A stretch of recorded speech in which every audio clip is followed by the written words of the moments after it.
पश्चिम बंगाल में अगले साल यानी कि 2026 में विधानसभा चुनाव होने हैं, लेकिन इस चुनाव से पहले जो सबसे बड़ा सवाल आकर खड़ा हो गया है वो ये कि पश्चिम बंगाल विधानसभा चुनाव से पहले राष्ट्रपति शासन क्यों जरूरी है।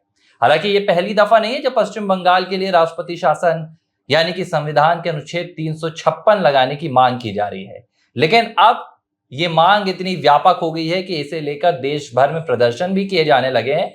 और खुद पश्चिम बंगाल में जो विपक्ष के नेता हैं, शुवेंदु अधिकारी भारतीय जनता पार्टी के नेता हैं, उन्होंने ये मांग भी की है कि राज्यपाल जल्द से जल्द इस पर फैसला लें, अपनी रिपोर्ट भेजें, केंद्र से बातचीत करें। और चुनाव आयोग को भी उन्होंने एक पत्र लिखा है। चुनाव आयोग से भी उन्होंने मांग की है कि पश्चिम बंगाल में जो आगामी विधानसभा चुनाव हैं, अगर वो हम निष्पक्ष चाहते हैं, अगर हम वो निर्विरोध चाहते हैं, चुनाव में हम किसी प्रकार की सरकार की दखलंदाजी नहीं चाहते हैं, तो इसके लिए जो सर्वोत्तम रास्ता है वो राष्ट्रपति शासन ही है। हालांकि पश्चिम बंगाल के संदर्भ में राष्ट्रपति शासन लगाया जा सकता है या नहीं जा सकता है, और लगाया जाना कितना जरूरी है। नहीं, अभी चुनाव आयोग की तो बात काफी दूर की है, अभी 1 साल बचा है। चुनाव आयोग अभी इतनी गंभीरता से इस मसले पर विचार नहीं करेगा।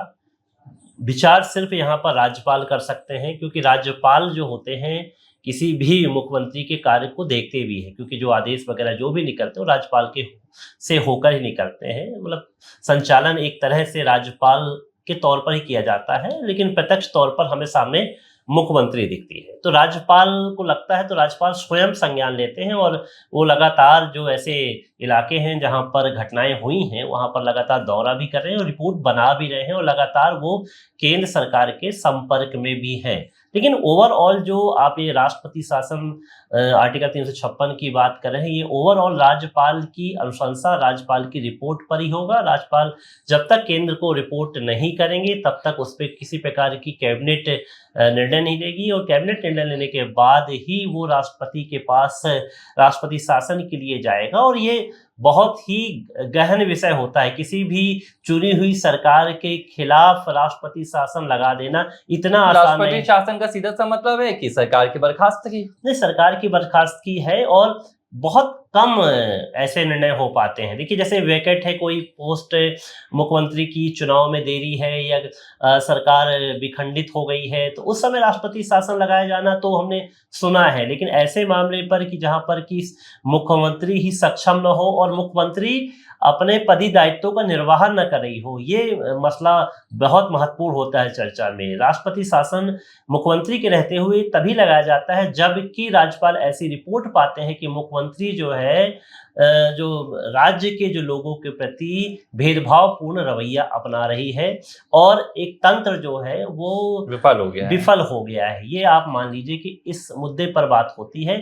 तो पश्चिम बंगाल के जो नेता प्रतिपक्ष हैं, अधिकारी साहब, वो लगातार इस मुद्दे की बात कर रहे हैं। और जब हम आज चर्चा कर रहे हैं इस वक्त, तो शायद विश्व हिंदू परिषद भी जगह जगह राष्ट्रपति शासन लगाने की मांग को लेकर प्रदर्शन कर रहा है।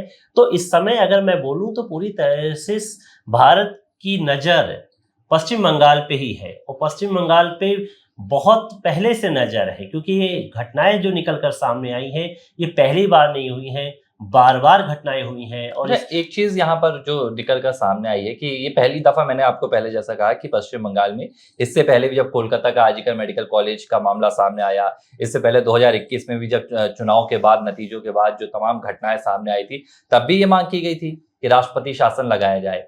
लेकिन अब ये मांग बहुत ज्यादा महत्वपूर्ण क्यों हो गई है? क्योंकि अगले साल विधानसभा चुनाव है, और मैं कहूं कि ठीक 1 साल बाद, क्योंकि अगले साल मार्च और अप्रैल में ही पश्चिम बंगाल में विधानसभा चुनाव होंगे। चुनाव से पहले पश्चिम बंगाल के हालात क्या रहेंगे? चुनाव से पहले सरकार की जो कानून व्यवस्था है राज्य में वो कितनी मजबूत रहेगी? क्योंकि जाहिर सी बात है कि चुनाव के वक्त सरकारें अपना जो बल रहता है वो और भी ज्यादा दिखाने की कोशिश करती हैं। और जिस लिहाज से पश्चिम बंगाल में फिलहाल जो घटनाएं आ रही हैं, इसमें आप एक बात समझिए कि ये सिर्फ कानून व्यवस्था के कमजोर होने का मसला नहीं है कि राष्ट्रपति शासन की मांग हो रही है। राष्ट्रपति शासन कब लगाया जाता है, इसकी 2 वजह आपने बताई। आपने ये बताया कि जब सरकार का वहां गठन ना हो पाए या बहुमत ना हो स्पष्ट और सरकार बन ना पाए, तब राष्ट्रपति शासन लगाया जाता है। और दूसरी वो स्थिति होती है जब ये हालात राज्य में बन जाते हैं कि वहां के जो राज्य सरकार है वो राज्य के संचालन में सक्षम नहीं है। चाहे वो कानून व्यवस्था का मसला हो या लोक व्यवस्था का मसला हो। बंगाल में फिलहाल जो हालात हो रहे हैं वो ना सिर्फ कानून व्यवस्था का फेलियर है बल्कि एक लोक व्यवस्था का भी फेलियर है।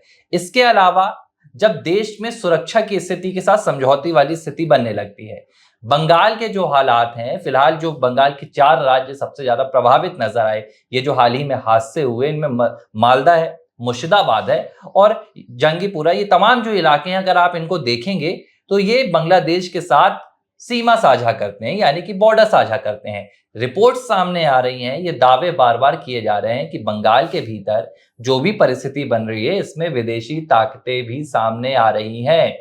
कहीं ना कहीं पश्चिम बंगाल में जो बांग्लादेश है, क्योंकि बांग्लादेश भी अपनी हरकतें कर रहा है, यूनिस खान चीन जाते हैं, वहां जाकर वो अलग दावे करते हैं, वहां वो बताते हैं कि हम जो है वहां पर अलग अलग दावे करते हैं। अब ये तमाम बातें जब निकल कर सामने आ रही हैं तो ये बात तो साफ है कि बांग्लादेश की फिलहाल जो स्थिति है वो उनकी नजरें बंगाल में टिकी हुई हैं और वो चाहते हैं कि कहीं ना कहीं भारत में इसका असर हो, भारत में जो राजनीति है बंगाल की खासतौर पर वो अस्थिर रहे।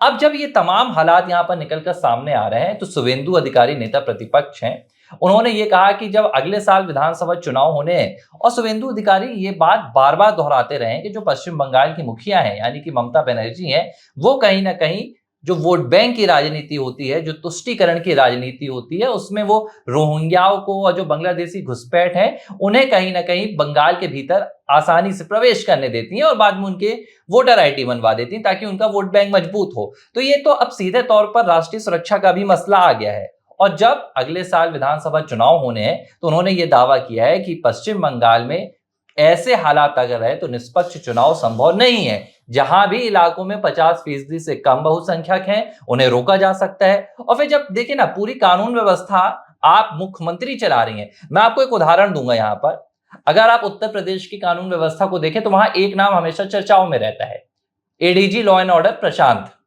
उनकी हमेशा चर्चा होती रहती है कि भाई अखिलेश यादव हो, मायावती हो या विपक्ष के तमाम नेता हो, उन पर निशाना साधते रहते हैं। और ये किस बात का सूचक है कि मुख्यमंत्री ने जो पुलिस प्रशासन की तमाम शक्तियां हैं वो पुलिस के अधिकारियों के हाथों में दे दी हैं कि आप निर्णय लीजिए भैया, क्या कानून व्यवस्था है, क्या आपके पास इनपुट्स हैं, क्या रिपोर्ट है, आप देखिए, आप अपने हिसाब से निर्णय लीजिए और मेरी जहां सहायता लगे आप मुझे बताइए। लेकिन पश्चिम बंगाल में हालात ऐसे नहीं है।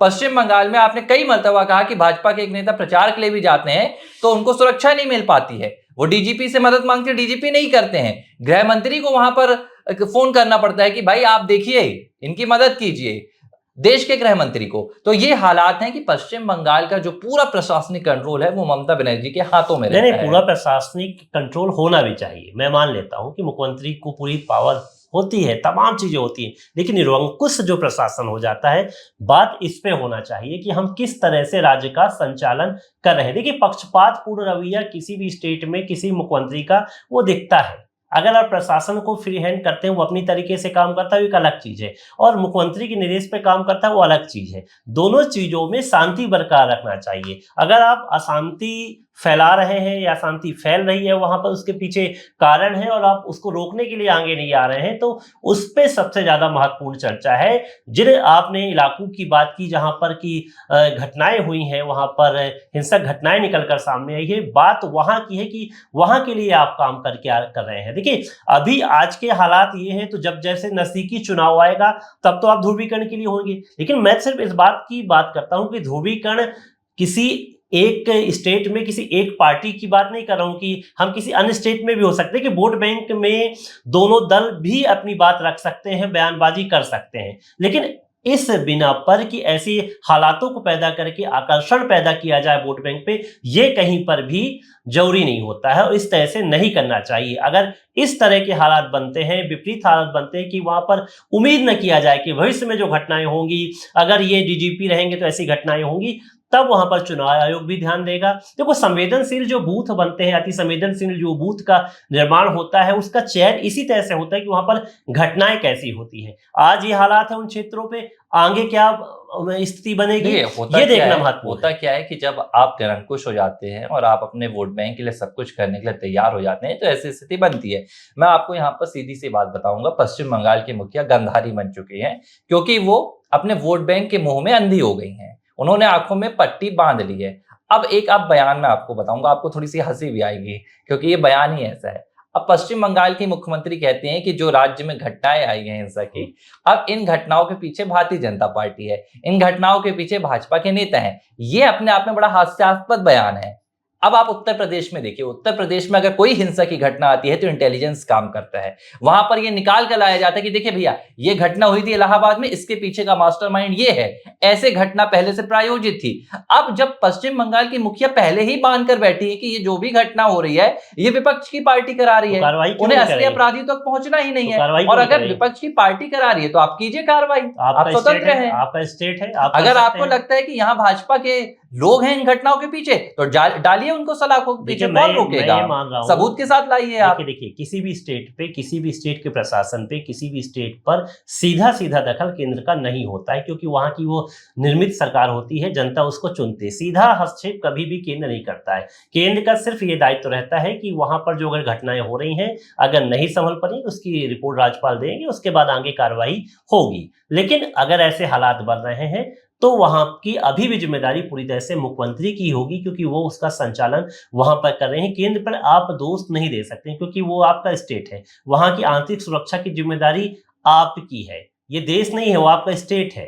देखिए देश, आप अगर पश्चिम बंगाल की बात करें और पश्चिम बंगाल से लगे बांग्लादेश की बात करें तो ठीक है, वहां पर दो देश की अगर सीमा मिल रही है तो वहां पर सीआरपीएफ है और जो भी बॉर्डर सिक्योरिटी फोर्स है वो सुरक्षा करेंगे। वो केंद्र का मसला हो सकता है, लेकिन आंतरिक जो आपके यहाँ उत्पात मचा के रखे उसकी जिम्मेदारी तो आपकी है, आपकी पुलिस की, आपकी आईबी की है कि वो क्या सूचना का संकलन करती है और ऐसी घटनाएं क्यों हो रही हैं। आप बार बार रोक क्यों नहीं पा रहे हैं? मुझे तो लगता है कहीं ना कहीं शुभेंदु अधिकारी की मांग को इसलिए भी गंभीरता से लिया जाना चाहिए, ना सिर्फ ये चुनाव के नजरिए से, बल्कि पश्चिम बंगाल फिलहाल बेहद संवेदनशील राज्य है।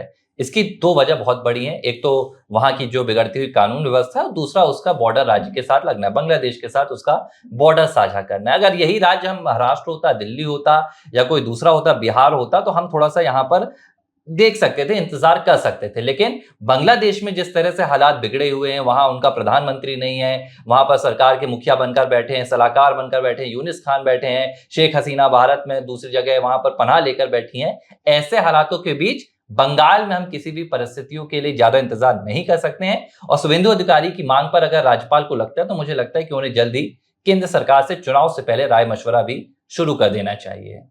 एबीसी हिंदी न्यूज, आज ही जुड़िए हर खबर के साथ।